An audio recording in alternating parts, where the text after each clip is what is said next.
Welcome to Booked All Night Season 2. Each week, Jess, Katie, and Maggie launch into new worlds, discover amazing characters, and bring you the best bookish discussions under the stars.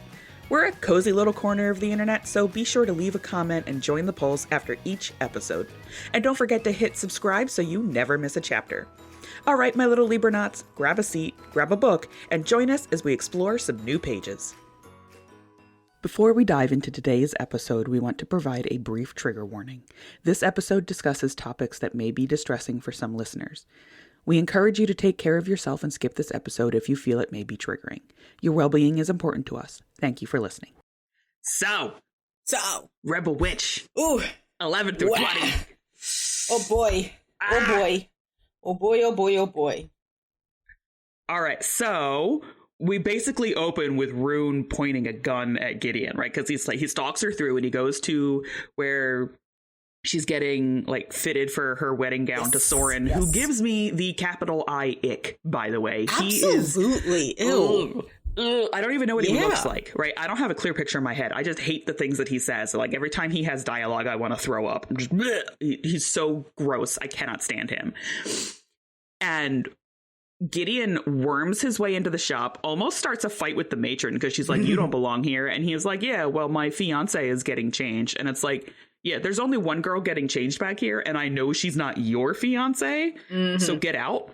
And he's like, oh, because I look poor. And it's like, no, dumbass, because you obviously don't belong in the bride. Get out. Just get out. And then he lucks out, the people come in and he goes to the back and Rune is already waiting for him and she's got a gun pointed at him. And I'm like, aha, how the tables have turned, right? And he's mad that she clearly doesn't know how to shoot it.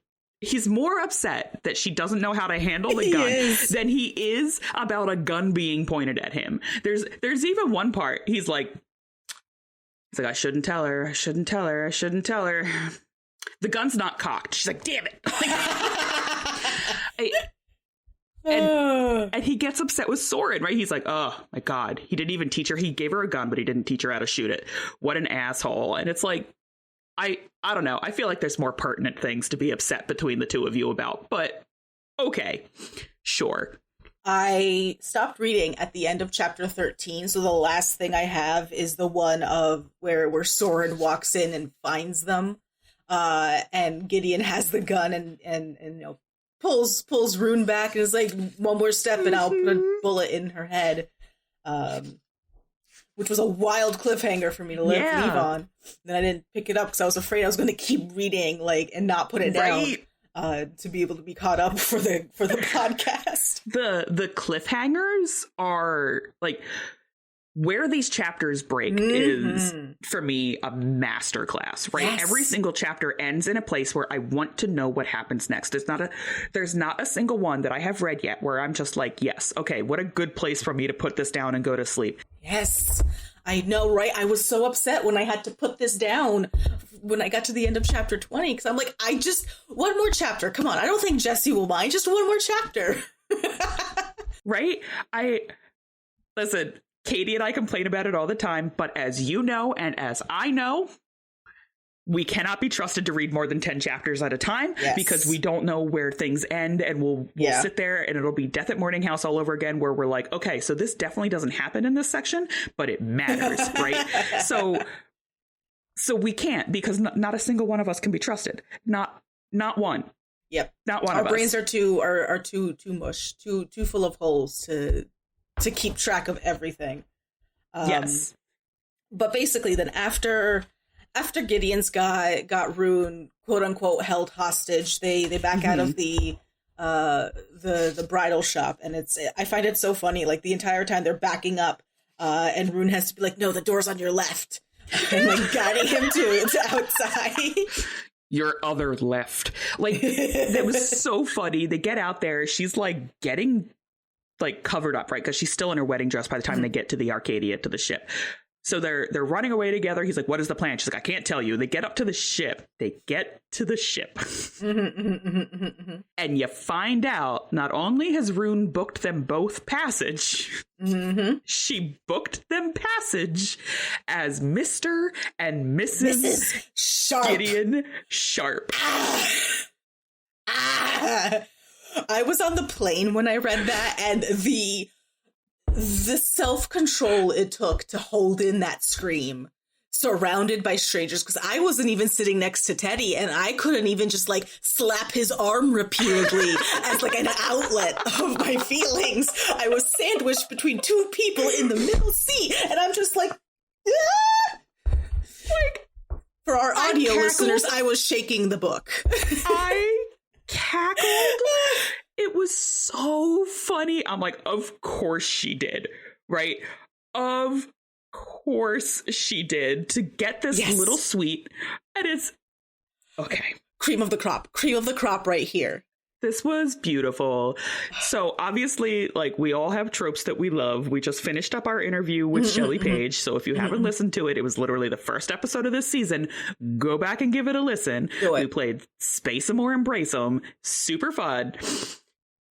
Why one of the tropes I wanted to put on that list was one room at the inn, right? And so here is one itty bitty bed in the third class cabin. I don't know if you have ever been on a cruise, but all of the cabins, regardless of class, are already pretty tiny and hard to skirt around. And these two, who hate each other right now because they both blame the other for Alex's death. They both think the other betrayed them. They have to go in and get changed so they don't look like the people that just ran out of this bridal shop. The police are literally on their tail. They knock on the door. Rune is like half dressed. She's like half out of the wedding gown. They look like they just got married. And the growling starts, right? Because the police officer comes in and he looks at Rune while she's getting changed. And Gideon is just like, big old protective Roddy. Yeah, like he mad. Mad. And like fair, because that one cop was like looking her up and down, like very obviously. Like, dude. But even better is the room isn't even technically like a customer it's like a passenger cabin. It's technically a staff room.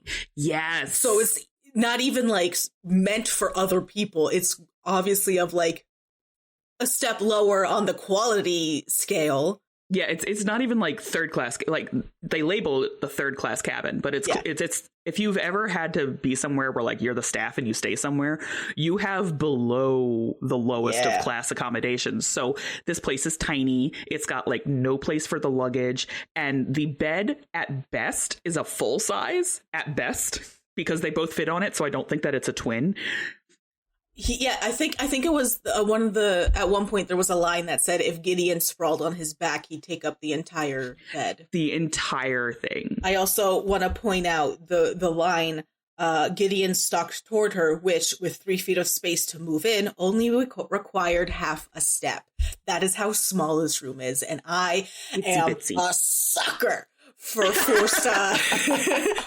forced proximity. I love it. Like, it's so good. It's so good to read as a reader, and it's so overdone, and I love it. I love every second of it, because I'm like, we all have a big sucker for trash, right? That's just what I am. I'm a raccoon. This is trash. I want my trash. The end. As a writer, I love this because it forces them into proximity. They have to cooperate, because if either one of them doesn't, bad things are going to happen to both of them. And then this also finally gets them to the point that they're saying, like, you betrayed me. Well, no, you betrayed me. Oh, well, we'll have to agree to disagree with it. I think I wrote it down. I wrote down a couple of quotes here. That one I'll come back to because we got to talk about people. But it's, I need some assurance that you won't betray me again, he said. I betrayed you. On her feet now, Rune scowled at him. It was the other way around. Well, we'll have to agree to disagree. And then the theme of this 10-chapter gap was she can't betray me if I betray her first. And that's how both of them are thinking. Like, they can't dick me over if I'm like dicking them do over it first. And I'm like, or hear me out. You two could cooperate like adults. But okay. Could just talk. All of this miscommunication could be handled with one conversation. You know, I was fooled by Cressida. I was, we were just... God, I hate the miscommunication. Yeah, but that almost comes up because... It does, yeah, Cressida does come up at some point. Yeah, because Gideon's like, well, you were making witches for her army. And Rune's just like, I didn't know it was her. right? Like she thought that it was Verity. She had no idea that it was Cressida because to her knowledge, Cressida was dead. Yeah. And she's just like, I wasn't doing it on purpose. Like, does that count for anything? Oh, it's just, and they keep, I just really loved this section. And then Rune gets drunk. Oh, yes. But before that, I do want to bring up, we also get to, for the very first time, see her with casting scars when she's getting undressed, because previously she had never cut herself. She only ever used period blood, or Alex freely gave her his blood when he died, as he was dying. And so we hadn't seen her actually commit to making the scars. And then she has to use a mirror spell, or a mirage. A mirage spell. Thank you. I was forgetting the word. A mirage spell to disguise her face so that they don't recognize her. And she's got these moth patterns all up her leg and like thigh. And I just cannot wait for Gideon to find them so that he can, with his big old hands, you know? Yeah. Oh no, he does. He mentioned something along that, right? Like it. There's a part that I didn't write down because I'm stupid like that, but I am remembering it now, where he finally learns that she's got them, right? Because he's like, well, obviously we can, because they're talking about getting past the guard dogs once they land back. Oh, right. Yes. In the New Republic. And he's like, well, even if they sniff it on you, you don't have any casting scars. She's like, oh, but I do. And then there's like this whole section where he's like, I want to run my hands over them and like taste them. Like he's got a bit of that weird feralness going on. Yeah. But I also really like in my trash. So I'm not, you know, dissing it. I do like that. I'm very into possessive romance. But that also comes back because before he gets on the boat, he had tried to send a message back to Harrow and the New Republic saying he obviously can't write in a message. Cressida is going to bring her sisters back, right? Yeah. There's a lost Roseblood heir. Like that's way too much to put into a missive that is basically like going on the phone to somebody. You know, like you need to add some code. And so he tries to be like, listen, some new information came up. I really need to talk to you. And Harrow sends back, okay, the commander no longer has faith in you to do this. So we're sending somebody else. We're specifically sending a spy. Yes. And they get on the Arcadia and he overhears two other people talking about the spy that's on board. Like they know that someone from the Blood Guard is on board and they have a task to do here. And then we meet Gideon's old Blood Guard girlfriend and former friends. Abigail Fern? Fern something? Yeah. And first off, like, obviously Gideon and Abigail had something going on. They're about as subtle as a billboard proclaiming, we used to... Yeah, seriously. That actually might be more subtle than them, to be honest with you. Could be. And they go out on deck and they're shooting, right? They're skeet shooting. And Gideon again gets really mad that Rune doesn't know how to handle a weapon. Now, keep a pause on them on this particular thought, because we have to back up for this scene to make sense and for it to be as funny as I found it. So Rune gets drunk. Like their first night on board. And they are both playing emotional chicken in the booth in the third class. Emotional like, and cantina. like sensual chicken too. Yes. They are definitely like touching each other and being like, I can make it look more like we're married than you can make it look more like we're married. And they start it because the cops that followed them there end up in the cantina and they're like, well, we have to fool them. We have to look like we're a newly married couple. And he spreads her legs and pulls him closer to her under the table. And she's like, ha ha, ha ha ha,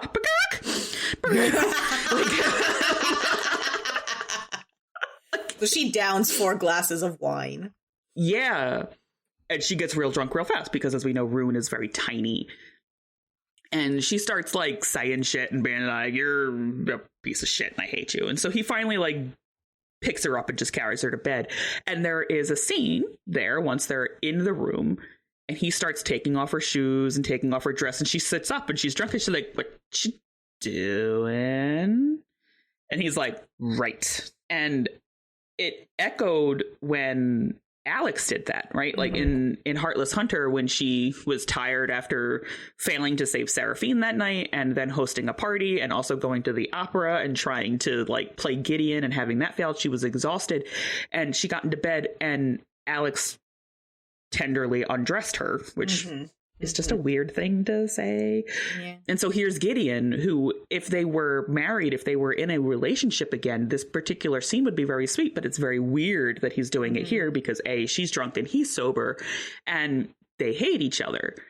And this is one of those many times, and I assume that we're going to see a lot more of it throughout the book, that the line in their relationship is just weird and fuzzy, and it's not a straight line, it's a squiggle. Yeah. It's not the turnpike, right? It's the parkway, and it just squiggles down the coast, and nobody gets that but our New Jersey listeners. But yeah, it is, and like they constantly go back and forth and back and forth, and when they go to sleep that night, Rune has a wet dream about Gideon. It's not that night, because I was very upset about specifically that night, because the actual night she spends in the library, in the first class library, she snuck out there. But this is her napping her drunkenness off before leaving. But she has a sex dream, and it is wild. It is hot, and it starts literally. It's in the boiler room. Yeah, and. And it starts with like some of the images that we've already seen, right? Gideon holding her hands above her head against a wall, like they're there, and then they just start kissing and they're passionate, and she's making noises in her sleep, which is what Gideon comes to her as, and he's like, "Hey, wakey, wakey," and she's like, "Oh my god, did I do anything? Did I say anything weird?" Yeah, and he's like, "No," doesn't respond. Actually, he just he goes, she winced at the thought, "Please tell me I didn't embarrass myself." For the merest beat of a heart, Gideon hesitated, then shook his head. That's very telling, especially because we find out later he knows. He knew it was a sex dream. She was whimpering his name. So they made him all hot and bothered. It sure did. So we go back to skeet shoot. Well, not back to scooting, but we flip forward to skeet shooting, right? Yeah. Because now we're back to meeting all of his friends, and they're all like, "Who the hell is this bitch?"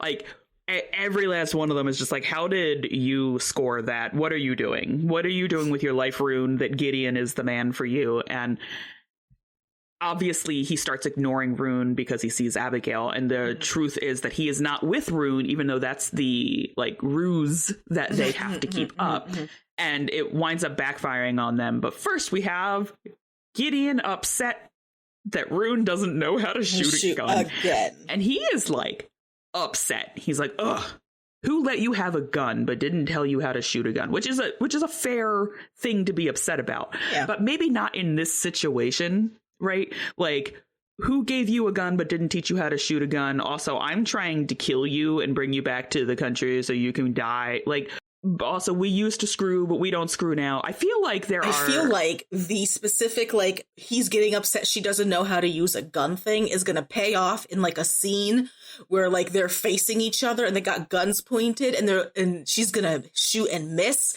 And everyone's going to be like, "Oh, I'm so glad she doesn't know how to use a gun." And he's going to be like, "I fucking taught her how to shoot." And I'm very excited for something like that. But this does bring us to my favorite scene so far in this book, and that is him teaching her how to shoot. And he does the ghost thing, wrapping arms around her and like whispering in her ear, like, "Oh, don't close your eyes and just be nice and gentle." And then he asks her as he's got his arms around her, pulling her flush. Let's see.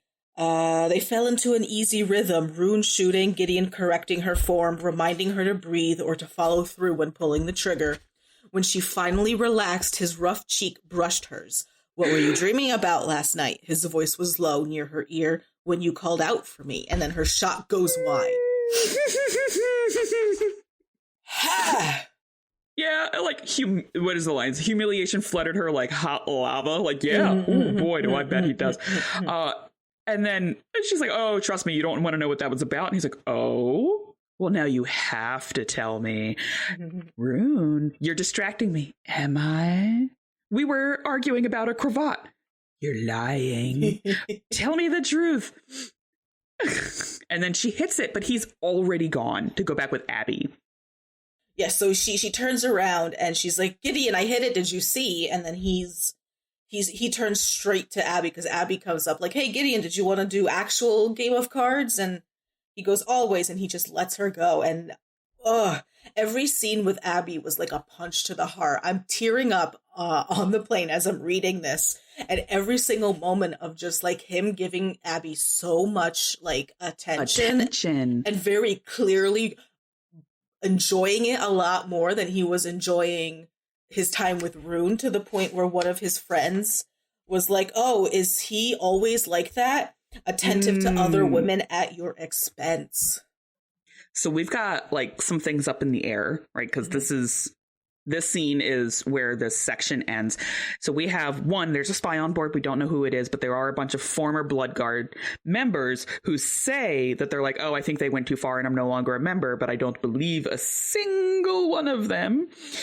And the other thing is the missing Roseblood heir. Yes. So one, I've said it before. I do not want it to be Rune. I'm going to be so upset if it is Rune because that's something I'm very tired of. I also started to get really tired of the she's so itty bitty little and he's so big, big, big kind of trope. And usually I like that in a trash, but I don't know. It's just been annoying me, this book, because it keeps coming. It comes up a lot more than it did in Heartless Hunter. In Heartless Hunter, I think we only get like 2 or 3 instances of that. But in the last 20 chapters, it's happened like a dozen times. Yeah, and it's weird because in some of the sections where it is pointing that out, it's very much pointing that out to be like, oh, he can hold her all he wants. Yeah.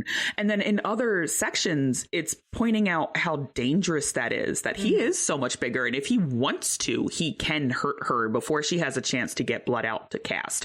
Yeah. And I'm like, okay, could we like pick a side, because you're kind of like, this man could kill her and that's hot. And I get it. Some people are into that. I have been on Book Talk. So I'm of two camps with in regards to the spy.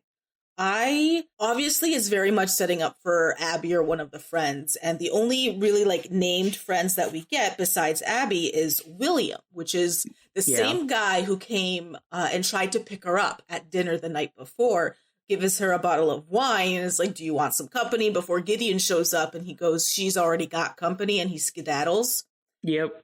Which is weird to me, because if he's supposed to be the friend, like a friend of the Blood Guard, and like he doesn't recognize Gideon, I don't believe he did at the moment.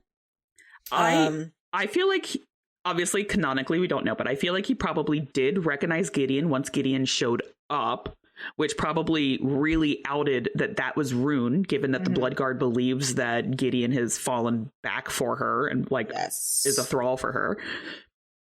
And the other weird thing is that we leave off and William is like, I know a good place to warm up if you want to join me. He's trying to like, this chapter's in Rune's point of view, and we get the narration where she looks up to find the young man who'd kindly brought her wine before being scared away by Gideon. And I feel like that's trying to set up like another like her naivety is going to be like her downfall. It's gonna hurt her, because I interpreted that him coming on to her as incredibly skeevy. He just gave me like slime ball at a bar walking up to you like, hey, little lady. And nobody likes that. And that's how I interpreted that scene. But she's like, oh no, he was so kind. And then Gideon scared him away. Oh no. And he's also the former Blood Guard who's like, oh, they went too far. And he makes good points.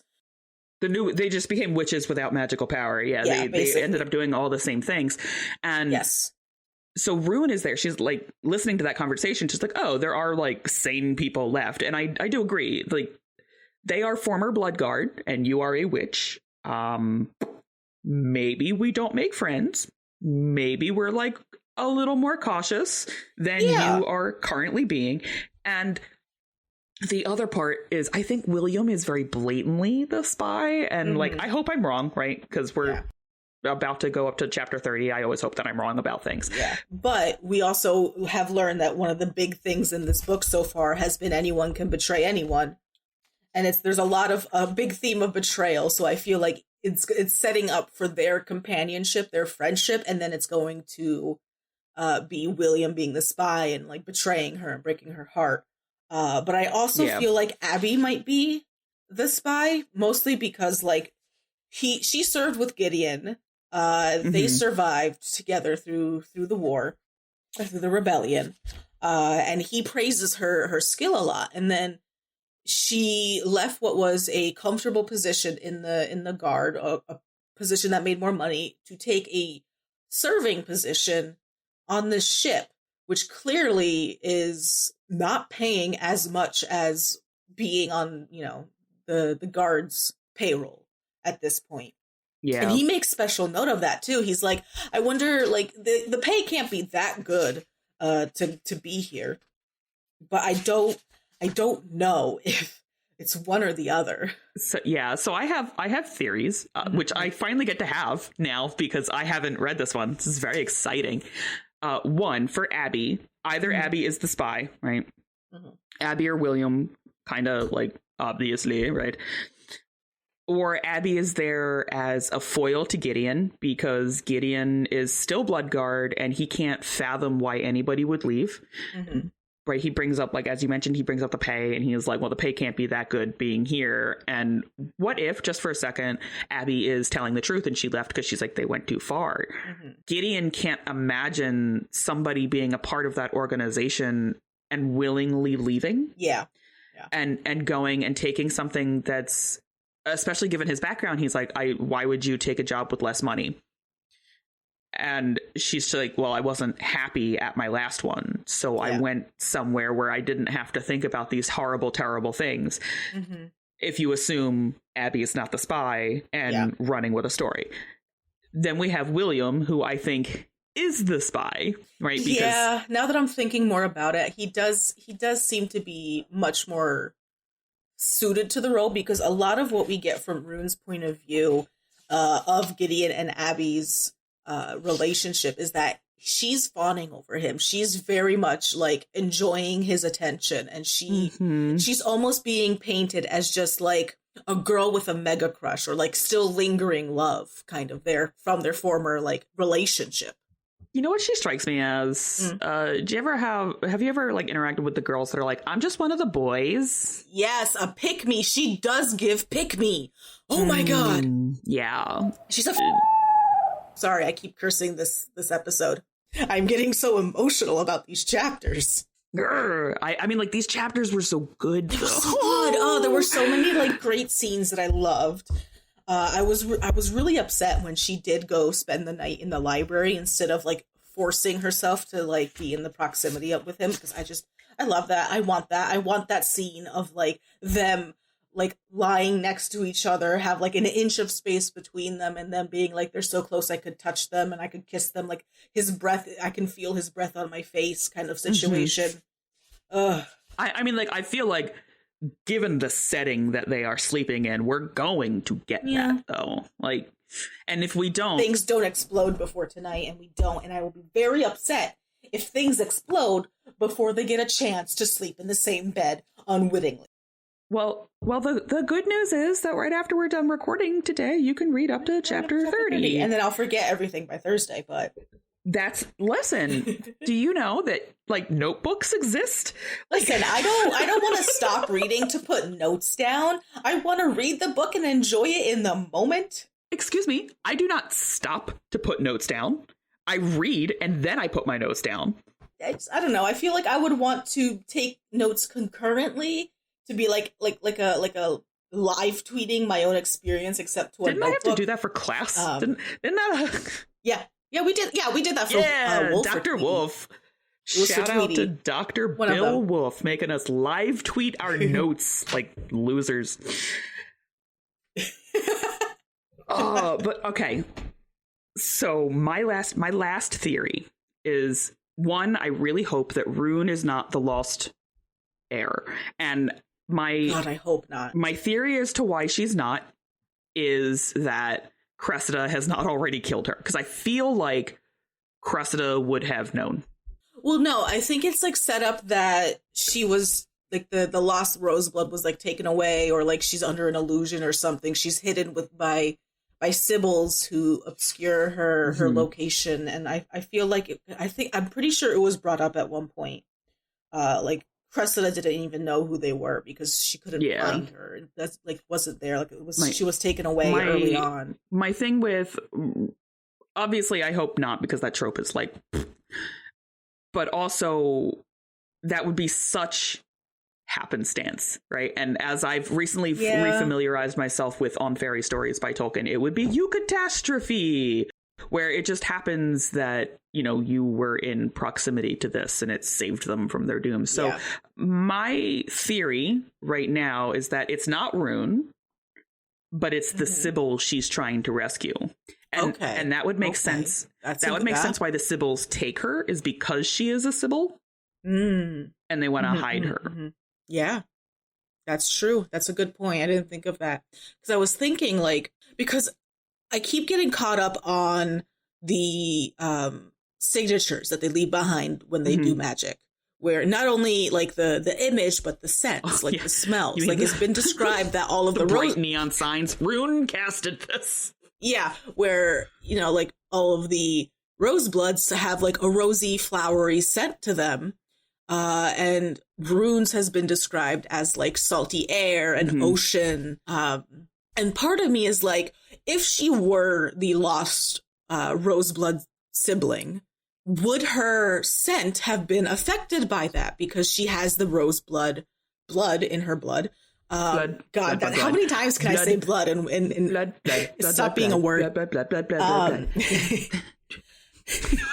But like, would then her lineage affect her scent, or is it like a personality type thing where like your circumstances, you're growing up, your nurturing is what shapes your signature? I would say we don't have enough of other witches, right? Because we outside of the battle at the end of Heartless Hunter, we really don't have a lot of seeing other people cast or knowledge of them even secondhand to know, like, we don't even know what Kestrel's magic smelled like, right?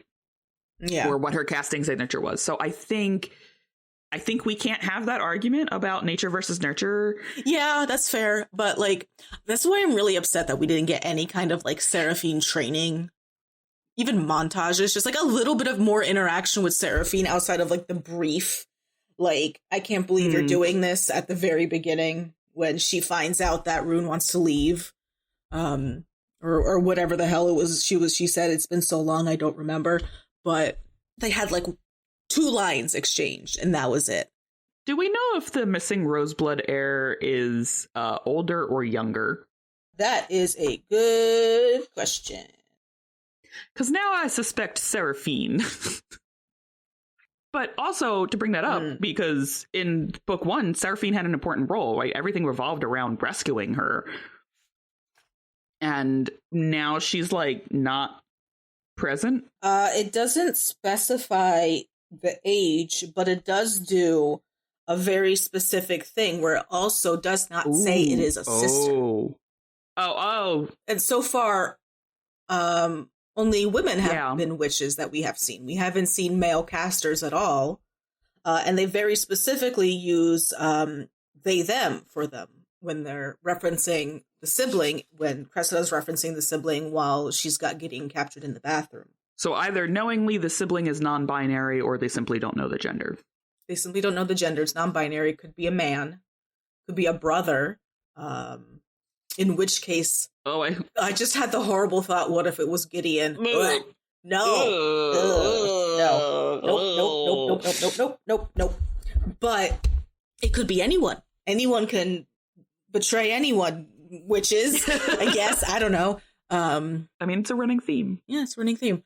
I don't know if it would be Seraphine. It feels like Seraphine kind of got written out of the book very quickly. So she's either going to get like some kind of return later on when Cressida does eventually march on the Republic and, you know, they're there. She's going to. She's going to. Like, They're actively, yeah. They're actively gathering ships.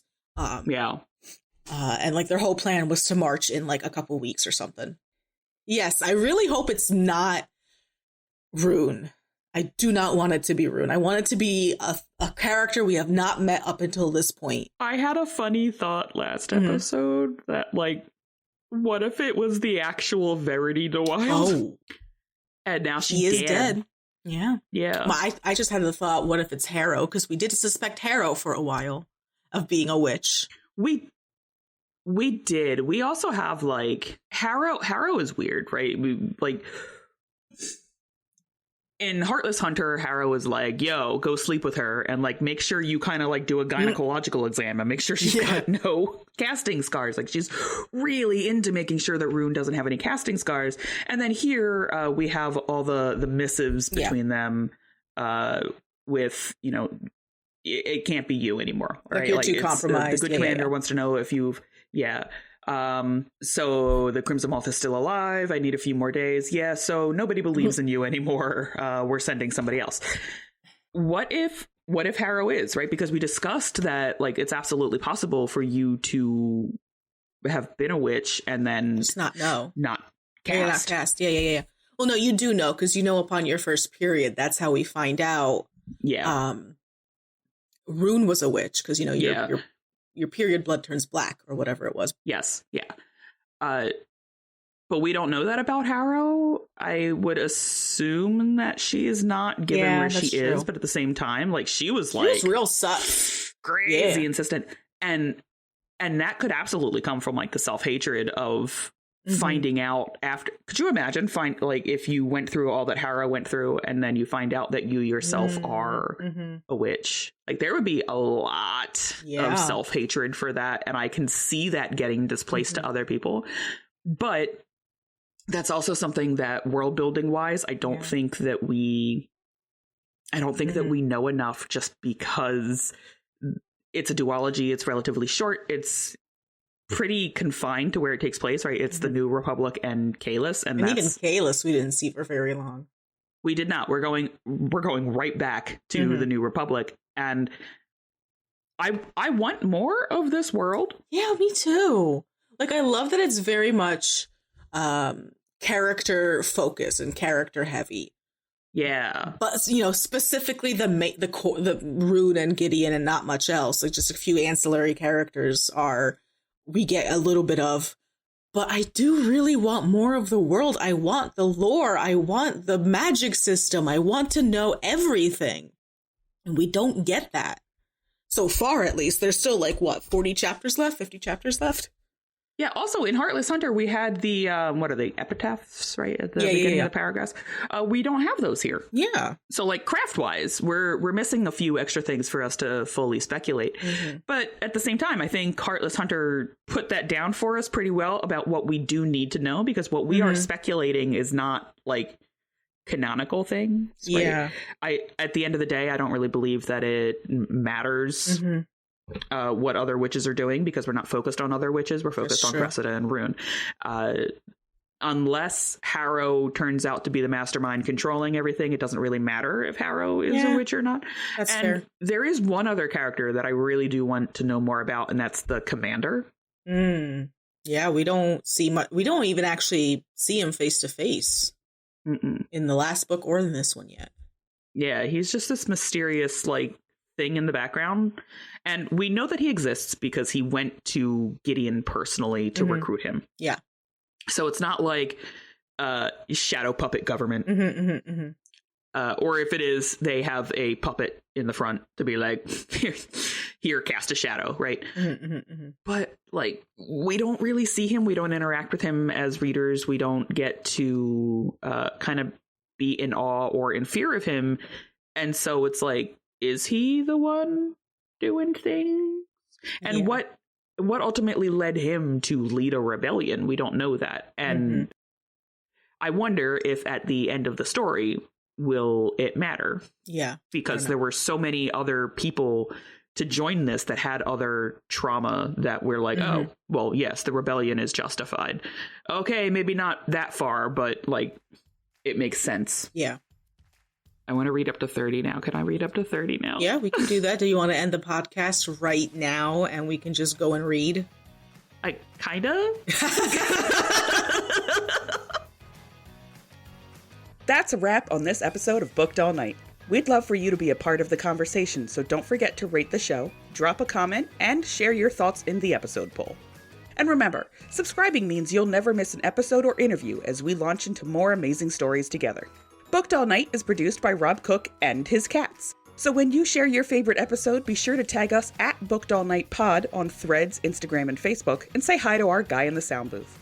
For more information, like reading schedules and dates on our upcoming interviews, check out the link in the show notes. That's link.bio/bookedallnight. lnk.bio/bookedallnight for those of you who don't check the show notes. Until next time, my little Libernauts, this is Jessica Mary, Kay Leigh, Magdalyn Ann, and producer Rob signing off and reminding you to stay booked all night.